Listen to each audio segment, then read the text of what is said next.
Hello guys, स्वागत है आपका सिटीजन सी चैनल पर। और 100 सीरीज में आज आप देखने वाले हो इसका फोर्थ पार्ट। ये मूवी रिलीज हुई थी 2007 में, यानी कि थर्ड पार्ट के एक साल बाद। इसे डायरेक्ट किया है डैरेन लिन बोसमैन ने और इसके राइटर हैं पैट्रिक मेल्टन, मार्कस डंस्टन और थॉमस फेंटन। जी हाँ, इसकी स्टोरी पर कुछ ज़्यादा ही दिमाग लगा है। तो ऐसे इंटरेस्टिंग वीडियोस देखते रहने के लिए चैनल को सब्सक्राइब करके बेल नोटिफिकेशन जरूर से ऑन कर लो, ताकि मुझे वीडियो बनाने की मोटिवेशन मिलती रहे और आपको वीडियोस की नोटिफिकेशन। सॉ 2 में हमने जिक्सॉ की ओरिजिन देखी थी, लेकिन इस मूवी में हमें थोड़ी और एडिशनल इन्फॉर्मेशन मिलने वाली है, जिससे हम जिक्सॉ की बैक स्टोरी को और अच्छे से समझ पाएंगे। वीडियो के एंड में हम सब कुछ डिस्कस करेंगे और मैं आपको फैक्ट्स तो बताऊंगा ही। तो अब ज़्यादा देर ना करते हुए जल्दी से स्टोरी स्टार्ट करते हैं।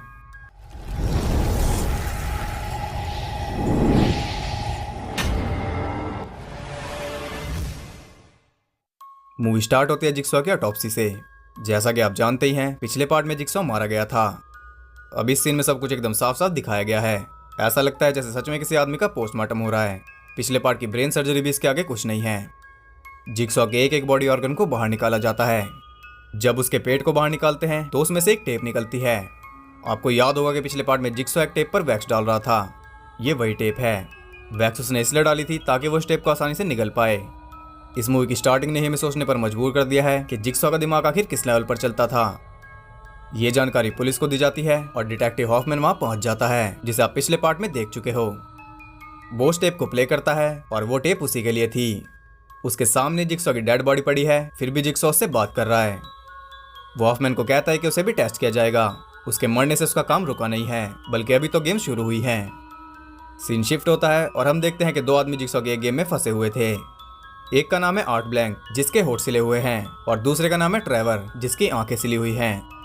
उनके गले में चेन्स थी, जो कि उनके बीच में रखी एक मशीन से कनेक्टेड थी।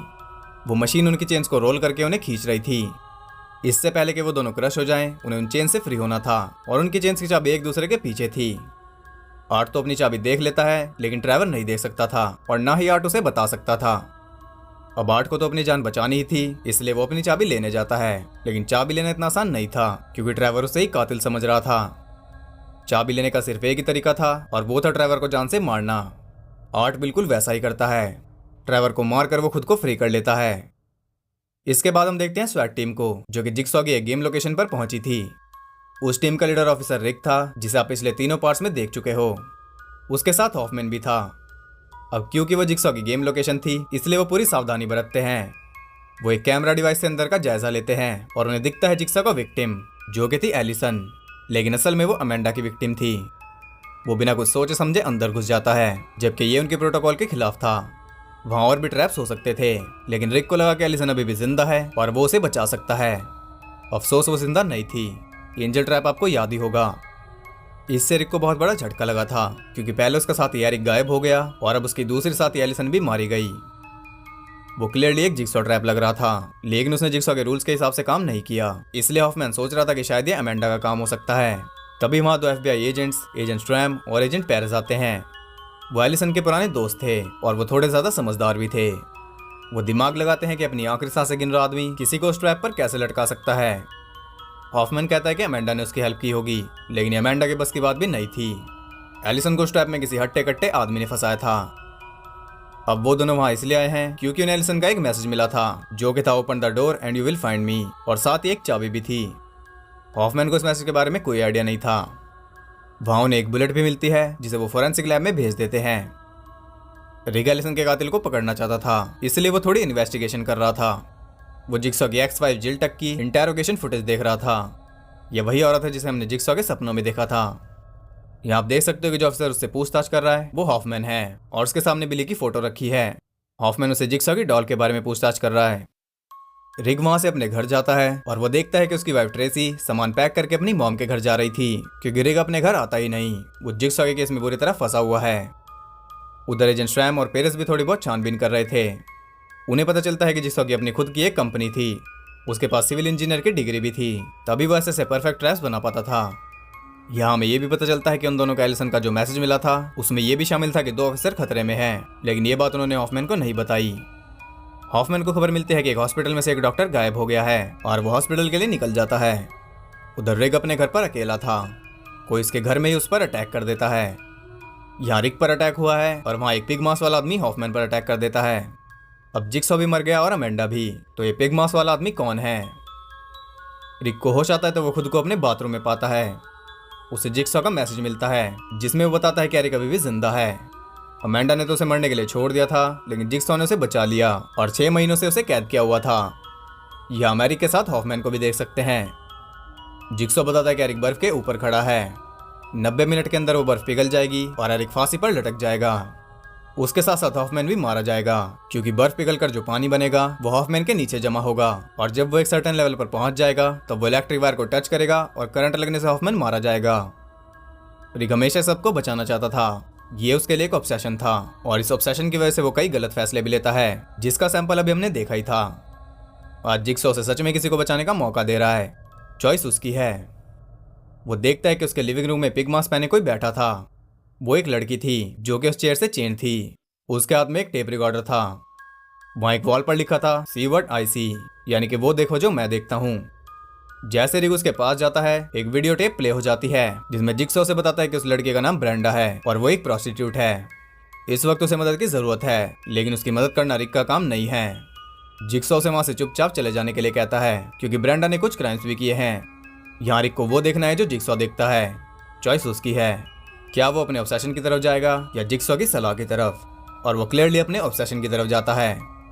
जैसे ही वो उसका मास्क हटाता है, वो ट्रैप स्टार्ट हो जाता है और धीरे धीरे उसकी स्कैल्प खींचने लगता है।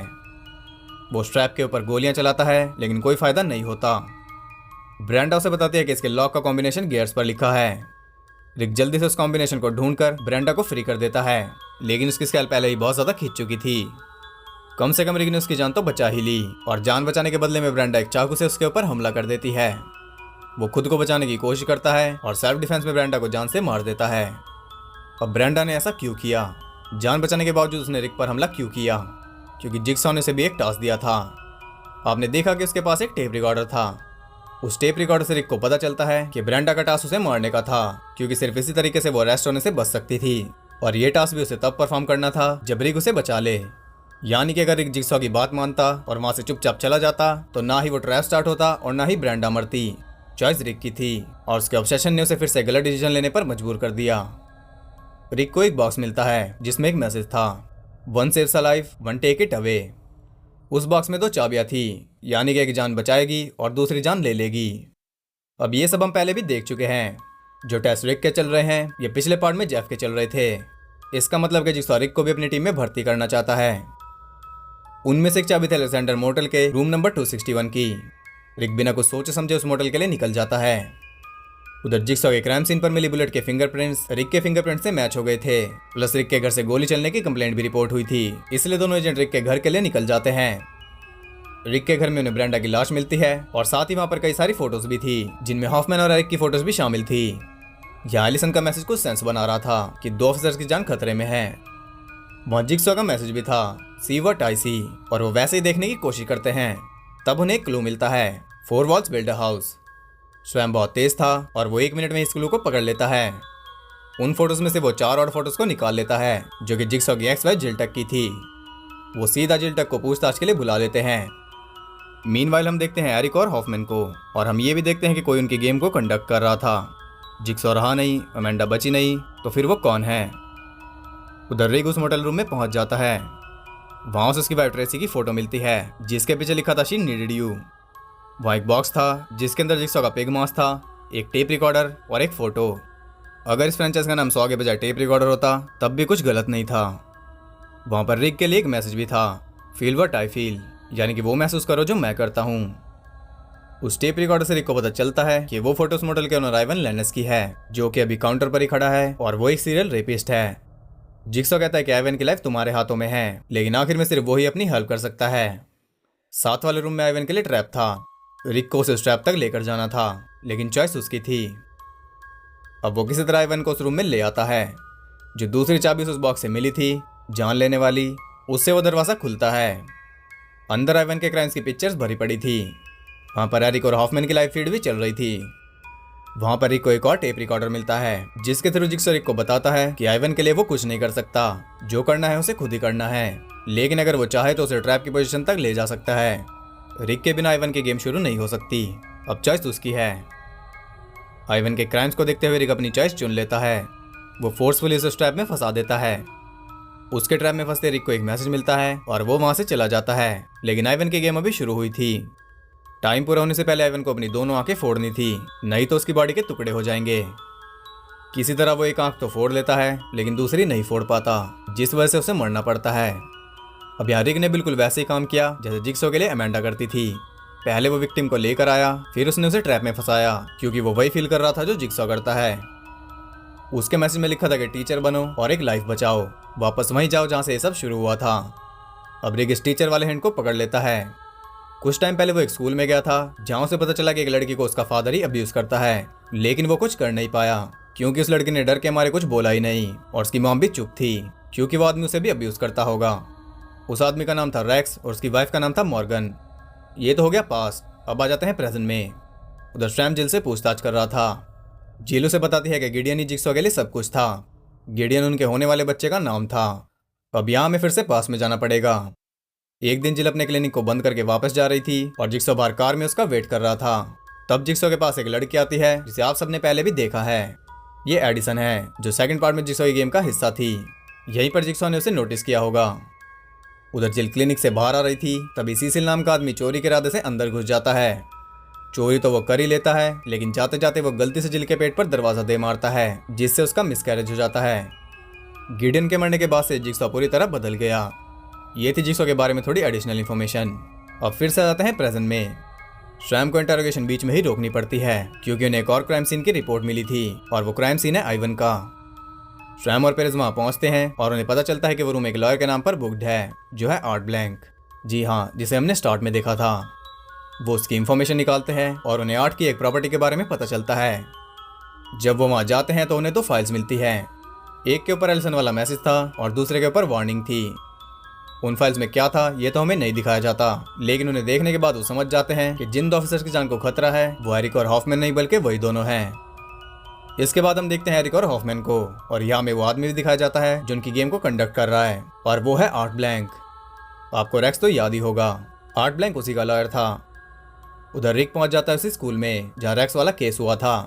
वहां पर रेक्स और उसकी वाइफ मॉर्गन दोनों एक ट्रैप में फंसे हुए थे।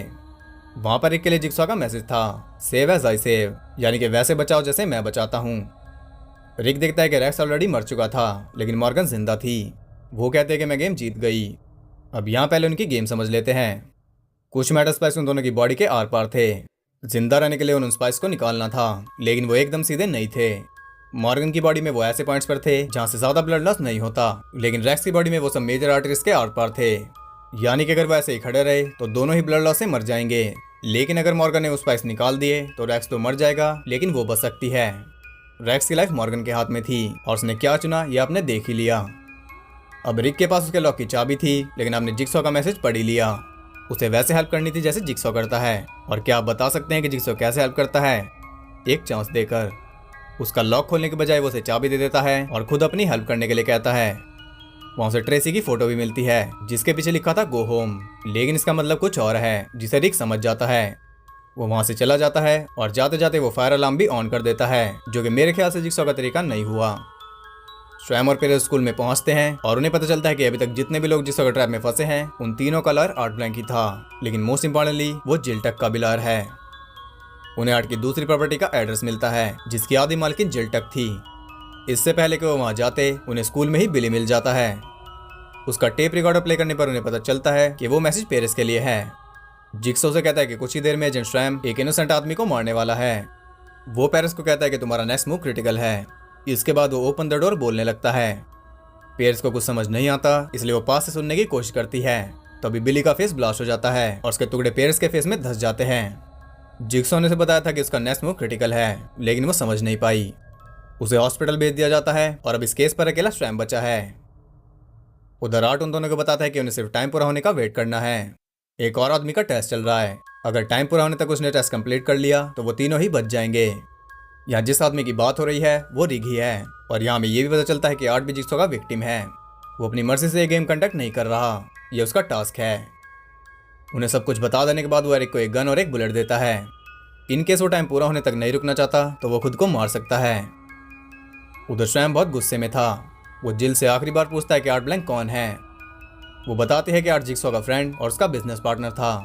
उन्होंने साथ में एक वेयर हाउस बाय किया था जहाँ से जिक्सॉ अपना बिजनेस स्टार्ट करना चाहता था, लेकिन जिल के मिसकैरेज के बाद वो डिप्रेशन में चला गया और उसने अपना बिजनेस और सारे सपने भी खत्म कर दिए।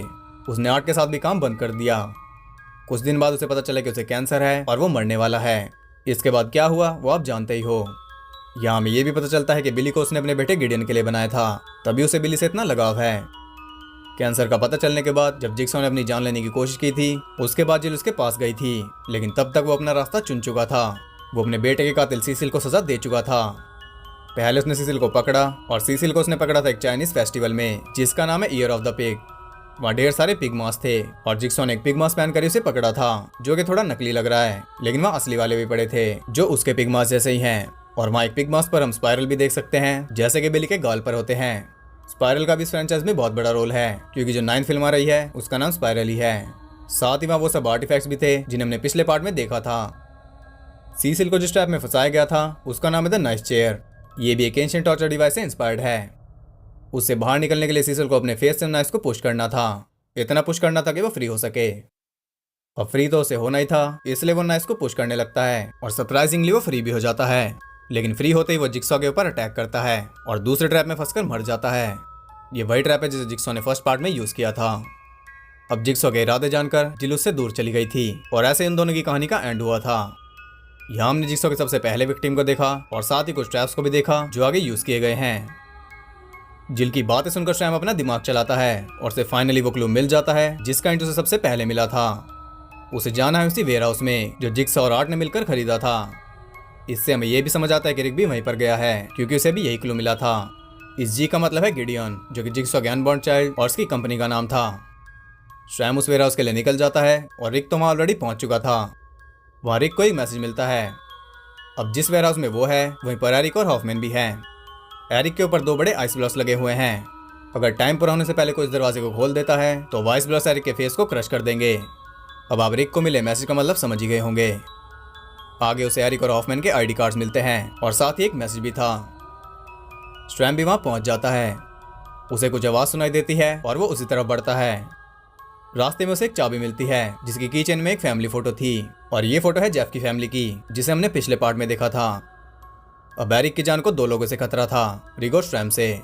दोनों में से कौन उस दरवाजे को खोलेगा कुछ कह नहीं सकते, लेकिन उन दोनों के साथ ही हम वहाँ तीसरे आदमी को भी देखते हैं जो कि है जेफ। जी हाँ, वो भी वेयर हाउस में ही भटक रहा था, लेकिन वो तो पिछले पार्ट में कैद हो गया था। थोड़ी देर में आपको सारे जवाब मिल जाएंगे।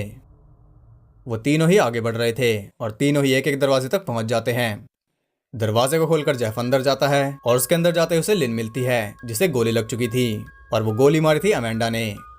यह सदी का एक और बड़ा ट्विस्ट। ये सब आप पिछले पार्ट में देख चुके हो, तो ये फिर से दोबारा क्यों दिखाया जा रहा है? क्योंकि हम उसी टाइमलाइन में हैं। ये सब एक ही टाइम पर हो रहा है। अगर आप अभी भी नहीं समझे तो थोड़ी देर में समझ जाओगे। इसके बाद आपको पता ही है कि जेफ अमेंडा को मार देता है और उसके बाद जिक्सॉ को भी। फिर वो उसी जगह ट्रैप हो जाता है। जब वो वहाँ ट्रैप हुआ था तब तक सैम वहाँ पहुंच चुका था और दरवाजा उसके सामने ही बंद हुआ था। उधर एरिक के फ्री होने में सिर्फ 4 सेकंड बचे थे, लेकिन तभी रिक वहाँ पहुंच जाता है और एरिक की आवाज़ सुनकर वो सीधा दरवाज़ा खोलने लगता है। एरिक उसे शूट भी कर देता है, लेकिन कोई फायदा नहीं होता। वो दरवाज़ा खोल देता है और एरिक मारा जाता है। आर्ट उसे बताता है कि उसने बहुत बड़ी गलती कर दी। वो उसके लिए एक टेप रिकॉर्डर उठा रहा था, लेकिन रिक सोचता है कि वो गन उठा रहा है और वो उसे भी शूट कर देता है। वो टेप रिकॉर्डर प्ले होता है और जिक्सॉ रिक को बताता है कि वो सक्सेसफुली 90 मिनट्स के अंदर वहां तक पहुंच गया, जिसकी वजह से एरिक मारा गया है। यही उसका टेस्ट था। जिक्सॉ ने उसे क्लियरली बताया था कि टाइम उसकी साइड है, लेकिन एरिक की आवाज़ सुनकर वो रह नहीं पाया। यही सेम उसने एलिसन की बारी पर भी किया था। उसके ऑब्सेशन ने एरिक की जान ले ली, नहीं तो वो बच जाता। अब एरिक तो मर गया, लेकिन उसके साथ हॉफमैन को भी तो मरना था। वो तो मरा नहीं, क्योंकि असल में वो मरने ही नहीं वाला था। वो जिक्सॉ का वही साथी है जिसने एलिसन को इंजर ट्रैप में फंसाया था और इस पूरे टाइम वो इस गेम को कंडक्ट कर रहा था। रिक के ऊपर अटैक करने वाला भी वही है। वो उसे वहीं पर मरने के लिए छोड़कर चला जाता है और जाते जाते कहता है गेम ओवर, यानी कि वही अगला जिक्सॉ है। उधर सैम के सामने वो दरवाजा था जिसके पीछे जेफ ट्रैप था। यहाँ से एलिसन का मैसेज याद आता है, open the door and you will find me. उसके पास वो चाबी भी थी। उस चाबी से वो उस दरवाजे को खोलता है और जैसे ही वो अंदर जाता है जेफ उसके ऊपर गन पॉइंट कर देता है। सेल्फ डिफेंस में सैम जेफ को शूट कर देता है। यहाँ जिक्सॉ की एक और बात सच हो गई।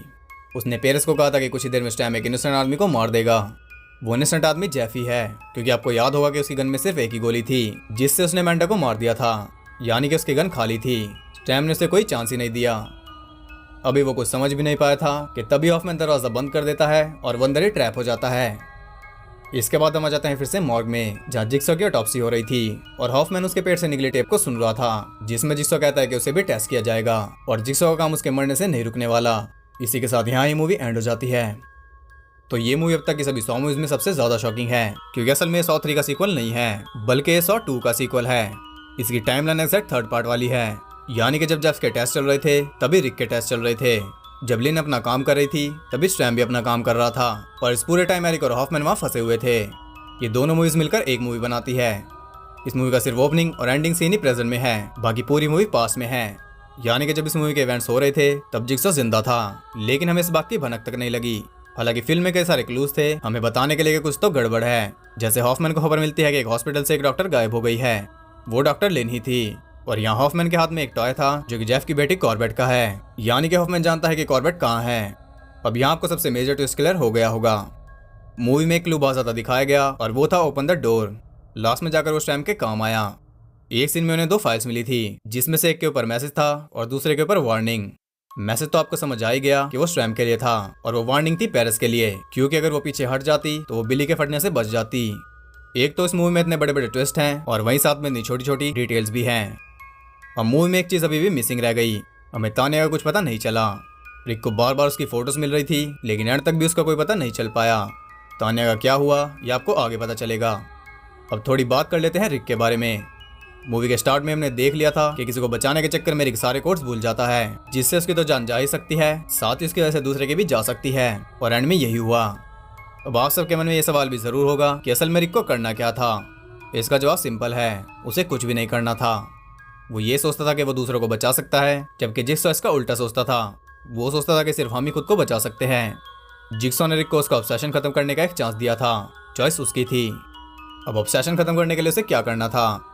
किसी को नहीं बचाना था, सिंपल।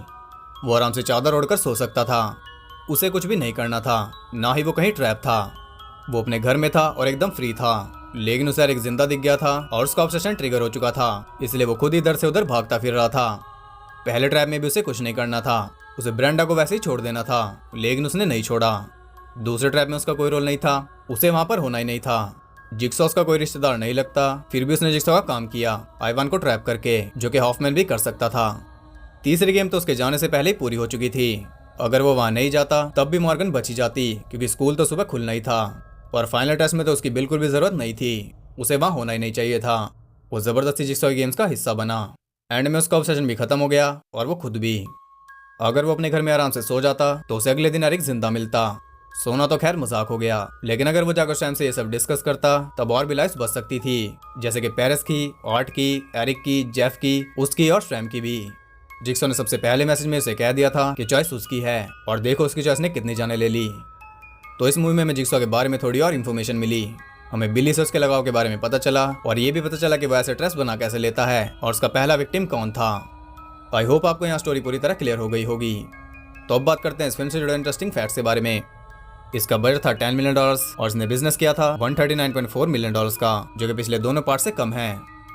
फिल्म में हमें जो ट्रांजिशन दिखती है असल में वो विजुअल इफेक्ट नहीं है, उन्हें प्रैक्टिकली किया गया है, यानी कि सेट इसी तरह बनाया गया था कि एक सीन से दूसरे के बीच में बिना रुकावट के शिफ्ट किया जा सके। इसमें कोई एडिटिंग का कमाल नहीं है। ली वैनल्स मूवी से बहुत नाराज थे, क्योंकि उन्होंने तो ट्रिब्यूट के लिए हॉफमैन का कैरेक्टर लिखा था, लेकिन इस फिल्म में उसे ही मेन बना दिया, और हमें हिंट भी मिला है कि वो आगे भी बहुत कुछ करने वाला है। बोसमैन भी इस मूवी को डायरेक्ट नहीं करना चाहते थे, लेकिन उन्हें इसका एक्टिव इतना ज्यादा पसंद आया कि वो इसे डायरेक्ट करने के लिए राजी हो गए, और वो ट्विस्ट आप जानते ही हो कि कौन सा है। असल में ये मूवी 100 और 102 से भी ज्यादा क्लेवर है, और बोसमैन ने सोचा भी नहीं था कि 100 फ्रेंचाइज में ऐसी भी स्टोरी लिखी जा सकती है। पिछले पार्ट के ब्रेन सर्जरी वाले सीन की तरह जिक्सॉ के ऑटोप्सी वाले सीन को भी अनकट रखा गया, उसमें सब कुछ साथ साथ दिखाया गया है। उस सीन की शूटिंग के टाइम पर सेट पर एक कोरोनर भी मौजूद था। इस सीन में जिस फेक बॉडी का यूज किया गया है उसे बनाने में 2 हफ्ते लगे थे। इस सीन को ओरिजिनली 103 की एंडिंग में दिखाया जाने वाला था। ये इस फ्रेंचाइज की पहली फिल्म है जिसकी ओपनिंग में किसी को ट्रैप में फंसा नहीं दिखाया गया। प्रोड्यूसर चाहते थे कि डॉनी वेलबर्ग अपने एरिक के रोल को इस मूवी में कंटिन्यू करे, लेकिन वो कहीं और बिजी थे, इसलिए ओरिजिनल स्क्रिप्ट में एरिक का कैरेक्टर नहीं था। लेकिन जब इस मूवी की शूटिंग शुरू हो गई तब उनका शेड्यूल फ्री हो गया। एरिक के कैरेक्टर को ऐड करने के लिए इसकी स्क्रिप्ट को फिर से लिखा गया।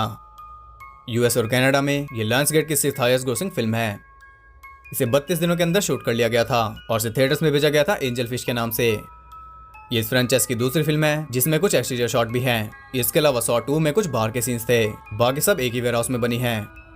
जब बॉसमैन इस मूवी को शूट कर रहे थे तब वो अपनी दूसरी film rapport the genetic opera पर भी काम कर रहे थे और आइवन के हाथ में जो डॉग था वो बॉसमैन का ही डॉग है और उसका नाम है चैंस। रेक्स की बेटी जिससे रिक स्कूल में बात कर रहा था वो बॉसमैन की नीस है। आइवन के रूम में जितनी भी फोटोज थी वो बॉसमैन की गर्लफ्रेंड, उनके असिस्टेंट और उनकी लॉयर की थी। फिल्म में आपने year of the pig festival भी देखा। चाइनीज ज़ोडिएक में फेस्टिवल हर 12 साल के बाद आता है और जब ये फिल्म रिलीज हुई थी तब ईयर ऑफ द पिग ही चल रहा था। ये प्रोड्यूसर मार्क बर्ग की फेवरेट सॉ फिल्म है। इस फिल्म में रिकी मेन कैरेक्टर था। असल में उसे सॉ 3 में ही मेन कैरेक्टर बनाया जाने वाला था, लेकिन लिरिक बैंड एक टीवी शो एंजल असाइस की शूटिंग में बिजी थे और ये पहली सॉ फिल्म है जिसमें मेन कैरेक्टर ना तो लॉक था और ना ही कहीं ट्रैप था। जिस सीन में ऑटो ड्राइवर ट्रैप थे उसमें उनके ऊपर प्रोस्थेटिक थ्रेड यूज किए गए थे। असल में ड्राइवर तो देख सकता था लेकिन आर्ट बोल नहीं सकता था। द नाइफ चेयर में जो नाइफ यूज किए गए थे वो लकड़ी के बने थे। इस फिल्म में ट्रेसी अचानक गायब हो गई और उसका कुछ पता भी नहीं चला। ऐसा इसलिए क्योंकि पहले वो स्क्रिप्ट का हिस्सा थी, लेकिन जब एरिक के लिए स्क्रिप्ट को दोबारा लिखा गया तो उस स्टोरी से निकाल दिया गया। पहले एरिक की जगह वही ट्रैप थी और एक उसी की मौत की वजह बनता। इस मूवी का बॉडी काउंट है 10। तो ये थे फिल्म से जुड़े इंटरेस्टिंग फैक्ट्स। आई होप आपको पसंद आए होंगे। अगर आपको वीडियो और मेरे एफर्ट्स पसंद आए तो उसे एक लाइक और एक कमेंट जरूर करना और ऐसी और वीडियोस देखते रहने के लिए चैनल को सब्सक्राइब करके बेल नोटिफिकेशन कॉल पर सेट कर लो ताकि नोटिफिकेशन आप तक पहुंच सके। और ज़्यादा कनेक्टेड रहने के लिए आप मुझे इंस्टाग्राम पर फॉलो कर सकते हो, वहाँ आपको बहुत कुछ एक्स्ट्रा जानने के लिए मिल जाएगा। लिंक डिस्क्रिप्शन में है। तो मैं मिलता हूँ उससे अगली वीडियो में, तब तक के लिए सबको बाय।